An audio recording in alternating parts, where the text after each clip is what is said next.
So when I was in high school, this is many moons ago, I drove a 1990 Mazda 626.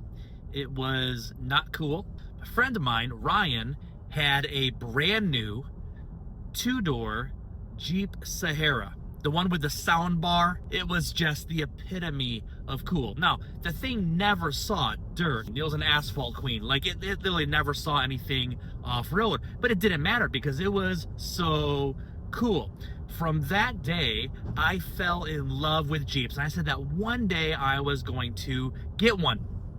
Now, fast forward years and years later, my daily driver is a very practical Japanese SUV, and I wanted something to go off-roading, to have fun with. I ended up buying a used 2001 Jeep TJ, two-door, of course, 5-speed manual. It was awesome. Got it up on some 35s. It was just so much fun.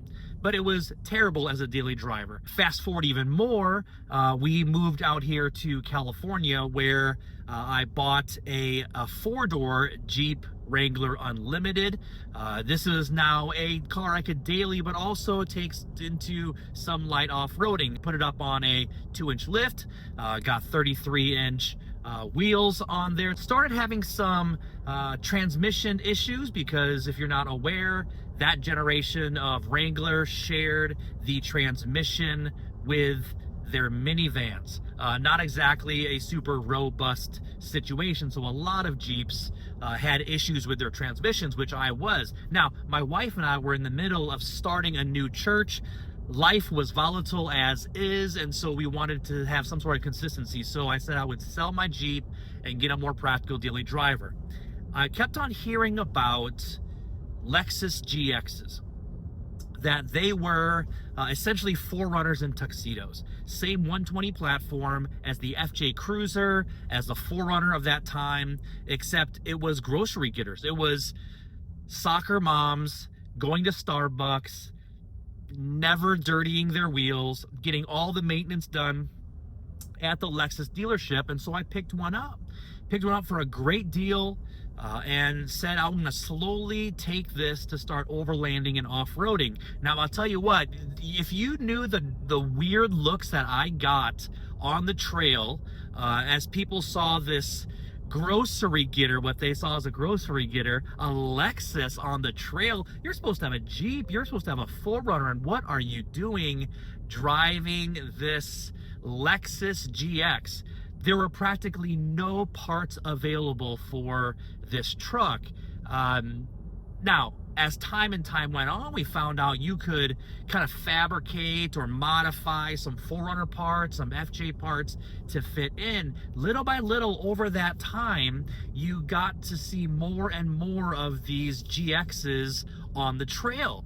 They got more and more respect. You started to see more and more built out GXs out and about in real life. And now it's very common actually to see a built GX. It's maybe even more common to see a built GX than one that is stock.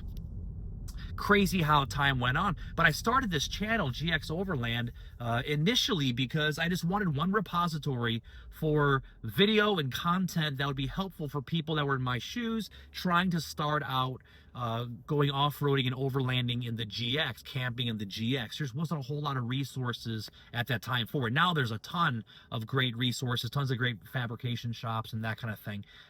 Now I find myself in a really interesting situation.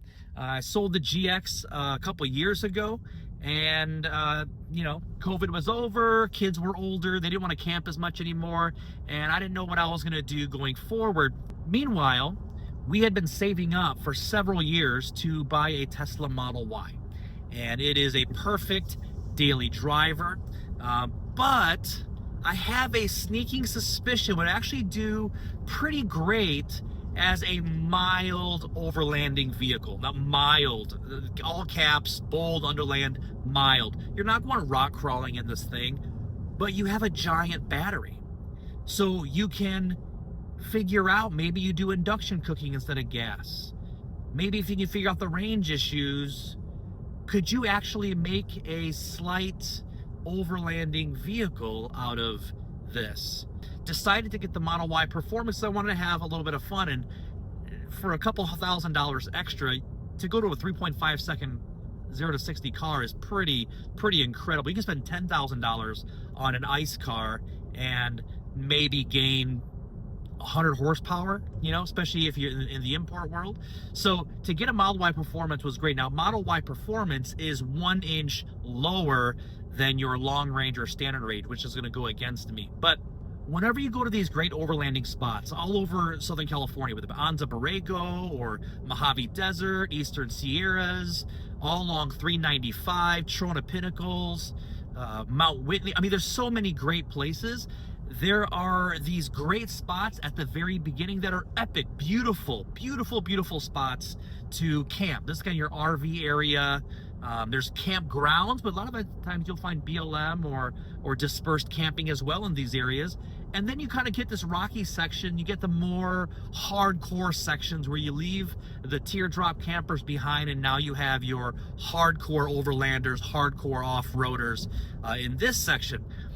I'm pretty sure that I can take the Model Y past those first sections to kind of the intermediate areas. Now, I've been on a learning curve on this, of what the Model Y can do. Here's the things that are in the plus column for the Tesla Model Y for camping. 1, super reliable. You don't have fluid changes and engines to blow and overheating and all that kind of stuff. The car just works. As long as it has power, it just works. Another huge plus is obviously camp mode. If you have a Tesla, you know about this, or maybe if you're watching videos like this, you're exploring this idea. And camp mode essentially turns off Sentry, and you have your air circulation. You can either circulate air from inside, which I wouldn't do, but you can circulate air from the outside. You can heat your car, you can cool your car, and keep it at a great temperature. And supposedly it drains about 1% per hour. From what I hear, it drains more power, ironically, more power for heat than it does for cooling, which is, I never would have guessed that. But you have camp mode, you have AC built in. That's amazing. I camped in my GX, and I had 2 kind of camping platforms. I could camp in the GX with a platform inside, or I could camp above the GX in our rooftop tent. Now, neither one of them had great circulation. Now, I had to bring a portable fan, and if you were actually inside of the GX, it got real stuffy, right? And so to have air circulation and not be burning gas is absolutely amazing. So that's a huge plus, is camp mode built into the Tesla. Another big plus for the Tesla is the fact that it's a battery, and there's all sorts of customized products for all the storage you have, right? You have the front trunk, or the frunk. You have the sub trunk in the back that I have a fridge in right now. You have a second sub trunk storage that's not as deep as the actual sub trunk, but it's plenty for recovery gear, charging adapters, that kind of thing. And then obviously you have all the storage that an SUV has in the back typically. It's actually quite a bit of good storage here in the Tesla Model Y. And then you have all the other potential storage with like the roof rack that I have on order right now from EV Base. So I'll be doing a video about that, but that's coming in. So you can do a rooftop carrier. I have a hitch mount in the back. So I'm looking at getting like a Yakima EXO system with a swing base. You have a tons of storage that way. All that to say, there is more than enough storage here with the Tesla Model Y. Okay, so what are the cons for the Model Y? I think obviously the big one, which I'm learning now being a Tesla owner for a month here, is just range anxiety. Man, I just like to be able to go to the gas station, top off with gas, and know I have, you know, 250, 300 miles of range. Now with this, thankfully, anything along the 395, especially if you're going around Lone Pine area, you can just supercharge there and then go off. A couple of my friends of mine have Teslas, and they've been camping in them, Teslas and Rivians, and they actually say that range isn't actually an issue. They thought it was going to be, but it's not really an issue. Another con is the ride height.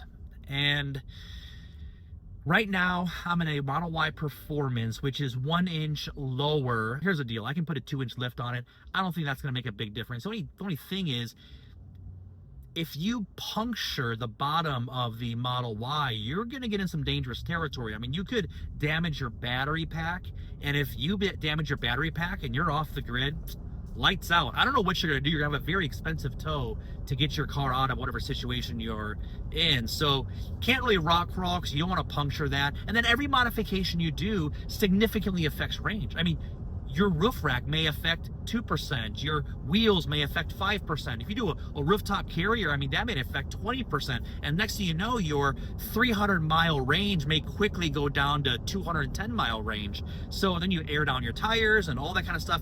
You can quickly get down to pretty minimal range, which is kind of a big deal. So this video is already getting a little too long, but I did want to just put something out there to let you know that the channel is pivoting from GX Overland, which went dormant for the last few years, and is now pivoting to this same kind of idea of starting something new.